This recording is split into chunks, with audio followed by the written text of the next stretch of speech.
¿Qué es una proteína? Bueno, en mi anterior vídeo ¿qué es un gen? Ya lo mencionaba, diciendo que eran nanomáquinas y que eran responsables de prácticamente todo lo que sucedía en la célula. Y terminé el vídeo poniendo esta imagen, donde la proteína estaba representada por esto, un ñordo, un simple y jodido ñordo, un pegote. Y con esta imagen te estaba queriendo yo vender que las proteínas son nanomáquinas. Creo que puedo hacerlo muchísimo mejor. ¿Quieres saber qué son las proteínas? Pues acompáñame en este vídeo que voy a diseccionar para ti este pegote ñordo que puse en el vídeo anterior y te voy a enseñar a tenerles el respeto que merecen.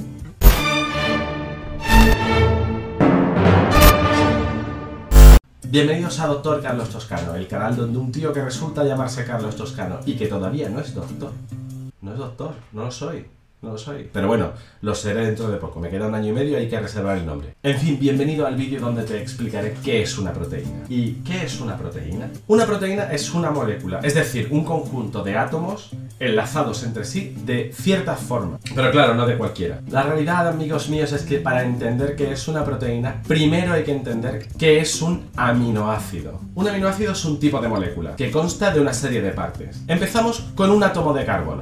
Este átomo de carbono puede enlazarse con otros 4 átomos. En este caso, uno de los lados enlaza con un átomo de hidrógeno. Otro de sus enlaces es para unirse a un grupo amino, que está compuesto por un átomo de nitrógeno y 2 de hidrógeno. Y por el otro enlace se une a un grupo carboxilo, que está compuesto por un átomo de carbono, 2 de oxígeno y 1 de hidrógeno. Pero este átomo de hidrógeno a veces puede perderse, lo que hace que todo este grupo tenga carga negativa. Y es precisamente esa capacidad de perder ese átomo de hidrógeno lo que hace que ese grupo carboxilo tenga un carácter ácido y que también sea conocido como ácido carboxílico. Pero no os preocupéis por la terminología, que como siempre lo importante es tener la imagen en general. Pero yo suelto la teoría aquí por si acaso. El grupo amino también puede aceptar un átomo extra de hidrógeno haciendo que el grupo amino adquiera carga positiva. Pero no voy a entrar en discutir eso ahora mismo. La realidad es que tanto el grupo carboxilo como el grupo amino pueden aceptar o donar ese átomo extra de hidrógeno adquiriendo carga negativa en un caso o adquiriendo carga positiva en el otro, pero para lo que tengo que explicar no es tan importante. En fin, aquí un grupo amino, aquí un grupo ácido carboxílico. Grupo amino, grupo ácido. Amino, ácido. Y es de ahí de donde viene el nombre. Pero, ¿y el enlace que falta? Pues es aquí donde sucede la magia. Aquí es where the magic happens. Este enlace que aquí represento con una interrogación y que normalmente se representa con una R mayúscula es la parte variable del aminoácido. Esto quiere decir que mientras que ese esqueleto común que he explicado del aminoácido es común a todos los aminoácidos, en ese enlace donde pone la R, en función del tipo de aminoácido habrá un conjunto diferente de átomos enlazados entre sí. ¿Queréis saber cuántos hay? Bueno, hay muchas decenas de aminoácidos, pero normalmente los que se suelen encontrar en la vida son unos 20, que son los que os represento en esta imagen. Sí, ya lo sé, ahí pone que hay 21, pero bueno, la selenocisteína, que es esta que marco con una X, esta no es tan común, ¿vale? Quedaos con todo excepto con la selenocisteína. Y no os asustéis con los nombres, solamente tenéis que saber que son como 20 aminoácidos diferentes. Y como podéis ver, cada aminoácido tiene un nombre. Por ejemplo, está la metionina, la lisina, la treonina, el triptófano y así hasta los 20 tipicorros. Y hay un par de formas de abreviarlos, porque no vamos a estar escribiendo el nombre entero todo el tiempo. Por ejemplo, la metionina se puede resumir como MET o con la letra suelta M. La leucina se abrevia como LEU o con la letra mayúscula L. Si queréis una lista completa, abajo en la descripción os dejo el enlace a la página de aminoácido de Wikipedia donde se detallan todas las abreviaturas, todos los nombrecitos. Pero recordad, aquí lo importante no es que os sepáis el nombre de los aminoácidos, sino entender un poco la estructura general. Entonces, ¿qué sucede? Sucede que los aminoácidos tienen una estructura común y una parte variable. De esa forma, cada aminoácido tiene características químicas propias por el hecho de tener una parte variable. Y aunque cada uno de ellos tiene sus características únicas, más o menos se pueden agrupar de distintas formas. Por ejemplo, estos no tienen carga y son neutros, es decir, son hidrófobos. Lo cual quiere decir que no se llevan bien con el agua y la rehuyen, como lo que pasa con el aceite y el agua, que no se mezclan. Otros no tienen explícitamente una carga completa, pero tienen una carga parcial. Y estos de aquí tienen carga completa positiva o negativa. Pero entrar a discutir las características químicas de estos grupos y todos los detalles es entrar demasiado en profundidad y quiero que os quedéis con la imagen más panorámica. Porque los aminoácidos los tenéis que ver como eslabones de una cadena o piezas de Lego que se ensamblan entre sí. Claro que todos sabemos cómo se enganchan dos piezas de Lego entre sí, pero ¿cómo lo hacen dos aminoácidos? Pues si tenemos dos aminoácidos y los quisiéramos juntar por algún sitio, no iríamos a hacerlo por la parte variable, ¿no? Porque, joder, entonces unirlos sería una movida, porque para dos aminoácidos diferentes, saber cómo son sus partes variables, es un mamoneo, así que lo mejor es que se unan por la parte constante. En concreto, es el grupo carboxilo de un aminoácido el que se enlaza con el grupo amino de otro. Y lo que va a suceder es que este átomo de oxígeno, junto con su hidrógeno, va a reaccionar con uno de los hidrógenos del grupo amino del otro aminoácido. ¿Y qué molécula podríamos formar si tenemos por un lado un átomo de oxígeno y uno de hidrógeno y otro de hidrógeno? Si tenemos dos de H y uno de O, H2O, obvio, es una molécula de agua. Entonces estos átomos van a desligarse de sus respectivos aminoácidos para asociarse entre ellos formando una molécula de agua. ¿Y qué hacemos con el resto? Pues como al grupo carboxilo y al grupo amino se les queda un enlace libre a cada uno, en este proceso ambos átomos se enlazan formando lo que se conoce como enlace peptídico. Así es como hemos enlazado dos aminoácidos. Y mirad bien, porque en los extremos de esta cadenita de dos aminoácidos tenemos otro grupo amino y otro grupo carboxilo, conocidos como extremo N-terminal y C-terminal, respectivamente. Es decir, que podemos seguir enlazando en estos extremos nuevos aminoácidos, formando nuevos enlaces peptídicos. Y es así, queridos amigos míos, como formamos cadenitas de aminoácidos. Estas cadenas de aminoácidos, independientemente de su longitud, es lo que se conoce como péptido. Por ejemplo, en este péptido genérico que ilustro, lo que podemos ver es que tenemos 5 aminoácidos, 4 enlaces peptídicos, un extremo N-terminal y un extremo C-terminal. Y para concretaros un poquito más y no dejaros esa R de radical, os voy a elegir 5 aminoácidos de los 20 que hay como ejemplos para que veáis un péptido de 5 aminoácidos. Entonces, las partes variables, que son las que ahora os pongo aquí de color amarillo, las voy a sustituir por esto de aquí. Y diréis, ¿esto de aquí qué es? Que ya me empieza a perder. bueno, aquí está la estructura común de los 5 aminoácidos. En el primer caso, la parte variable tiene los átomos de una metionina. El segundo aminoácido del péptido es una glicina. El tercer aminoácido del péptido es una alanina. El cuarto, una treonina. Y el último, una fenilalanina. Pero que podrían haber sido otros, repetirse, lo que fuera. Pero nada más que para que veáis muy claro cómo es una cadena de 5 aminoácidos de ejemplo. Como escribirlo todo con los nombres completos de los aminoácidos duele visualmente, mejor lo sustituyo por el código de 3 letras. Entonces podemos ver cómo quedaría una cadenita de 5 aminoácidos, empezando por la izquierda por el extremo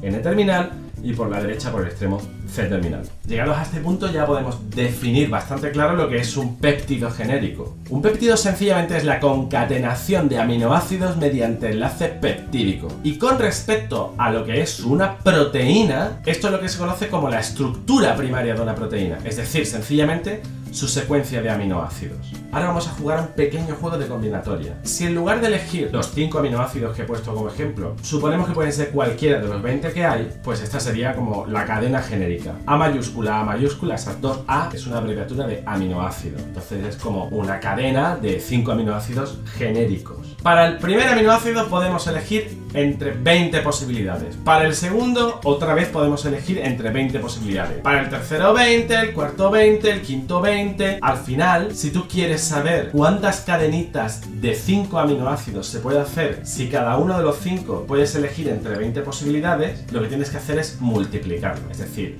hay 20 posibilidades para el primero, por 20 del segundo, por 20 del tercero, del cuarto y del quinto. Lo que es igual a 20 elevado a 5, que es igual a 3.200.000 péptidos diferentes. Es decir, que con 20 aminoácidos diferentes, nada más que enlazando 5 de ellos, puedes hacer 3.200.000 péptidos diferentes. 3.200.000. Es decir, la combinatoria explota, porque aparte las proteínas de verdad no tienen normalmente 5 aminoácidos de longitud, pueden tener perfectamente cientos de aminoácidos de longitud. En fin, demencial. El número posible de péptidos que se puede hacer es enorme. Pero aún así no sabéis exactamente qué es una proteína. Nada más que hemos llegado a que una proteína, al menos, es una secuencia lineal de aminoácidos enlazados entre sí con enlace peptídico, y que esa secuencia de aminoácidos es lo que conocemos como estructura primaria. Pues veréis, amigos, resulta que las características químicas y únicas de cada uno de los aminoácidos hacen que los propios aminoácidos de la cadena interactúen unos entre otros y hagan que la cadena de aminoácidos se pliegue entre sí tridimensionalmente. Es decir, sin entrar tanto en la resolución de mostrar todos los átomos, sino únicamente la cadena general, se vería como algo así. A la izquierda podéis ver una cadena de aminoácidos, sin mostrar, como digo, las partes variables, sino solamente el esqueleto, donde la propia cadena está interactuando con ella misma, formando como una S plana. Mientras que a la derecha se ve como la propia cadena está enrollada en forma de hélice, nuevamente porque está interaccionando con ella misma. Lo de la izquierda es lo que se llama lámina beta, y lo de la derecha es lo que se llama una hélice alfa. Y como tenéis que representar todo el tiempo todos los átomos o todos los palitos de los péptidos o de las proteínas es muy engorroso visualmente, si en un caso están formando una lámina o una cinta o lo que sea y en otro caso están formando una hélice, normalmente los científicos tenemos una forma de representar las proteínas que visualmente es muchísimo más clara, que es esta de aquí. Esto es lo que se conoce como representación en cinta, y como podéis ver, la lámina beta se representa con unas flechas que interactúan entre sí, y las hélices alfa se representan como una hélice, una cinta en forma de hélice. Bueno, queridos amigos, bienvenidos. Esto es lo que se conoce como estructura secundaria de las proteínas. Entonces tenemos por un lado la estructura primaria, que es la secuencia de aminoácidos, la estructura secundaria, que sería esta estructura dimensional de láminas beta o hélices alfa. ¿Qué es lo que puede suceder a continuación? Pues la combinación de estas hélices alfa con estas láminas beta tridimensionalmente en el mismo péptido, en la misma cadena, es lo que se conoce como estructura terciaria. Y aquí ya hay muchos péptidos que sí que se pueden considerar proteínas. Es decir, una proteína es cuando este globo de átomos ya tiene una función para el organismo, no es simplemente un amasijo de átomos, sino que funciona para algo. Y ya podemos encontrar proteínas que tengan estructura terciaria y que funcionen. Y la realidad es que muchas proteínas se quedan ya únicamente en este nivel de estructura terciaria y son perfectamente funcionales. Aunque os anticipo que hay otro nivel más de estructura y que también tenemos muchísimas proteínas que tienen este nivel. Este siguiente nivel se alcanza cuando distintas proteínas que tienen estructura terciaria se asocian entre ellas para formar una nueva proteína, una nueva estructura, una nueva proteína que está compuesta por subunidades. En este ejemplo, este péptido con estructura terciaria o proteína con estructura terciaria, como queráis verlo, se asocia entre sí y vemos que la proteína general tiene 3 subunidades. 1, 2 y 3. Y esto, amigos míos, es lo que se conoce como estructura cuaternaria de la proteína. Resumiendo, en el caso de proteínas con estructura cuaternaria, a cada uno de los péptidos individuales se les conoce como subunidades, y es la asociación de estas distintas subunidades lo que se conoce como proteína. Como ejemplo súper ilustrativo de una proteína con estructura cuaternaria está la hemoglobina, que es una proteína con estructura cuaternaria compuesta por 4 subunidades iguales 2 a 2, y es la proteína encargada de llevar el oxígeno hacia los tejidos. ¿Y qué puede hacer una proteína? Bueno, pues como adelantaba en el vídeo anterior, pueden hacer de todo. Pueden llevar a cabo reacciones químicas de nuestro cuerpo, es decir, del metabolismo. En ese caso, cuando una proteína se encarga de mediar o facilitar una reacción química, recibe el nombre de enzima, así con Z, para regocijo de gaditanos. Y estas son, por ejemplo, las enzimas encargadas de la metabolización de la glucosa, que es el azúcar fundamental del organismo. A la hemoglobina ya la he mencionado antes. Y aquí, por ejemplo, tenéis proteínas con función estructural, que conforman, por ejemplo, fibras que sirven de esqueleto a la célula. Hay proteínas que funcionan como canales en las membranas de las células, permitiendo el paso selectivo de sustancias de fuera a dentro de la célula. En fin, las proteínas hacen prácticamente todo lo que es relevante para la fisiología celular. ¿Y qué es lo que dictamina que una proteína haga una función u otra? Pues su estructura tridimensional, su flexibilidad, la distribución de sus cargas eléctricas a lo largo de su superficie o la hidrofobicidad de las mismas. Es decir, el asunto este de las láminas y las hélices y tal solamente es la forma que ha encontrado la vida a través de la evolución para generar un amasijo de átomos con la disposición tridimensional adecuada para que se lleve a cabo la función que se desea. Y bueno, llegados a este punto solamente me queda decir, si te ha gustado el vídeo, dale al botón de suscribirte, dale a la campanita para que te lleguen notificaciones cuando suba un vídeo, comparte el vídeo, comenta las dudas, que me gusta mucho que comentéis dudas o yo que sé, o la paranoia que se os ocurra. Dicho esto, queridos amigos, yo ya me despido, así que hasta el próximo vídeo, que a lo mejor es de matemáticas. Un besito.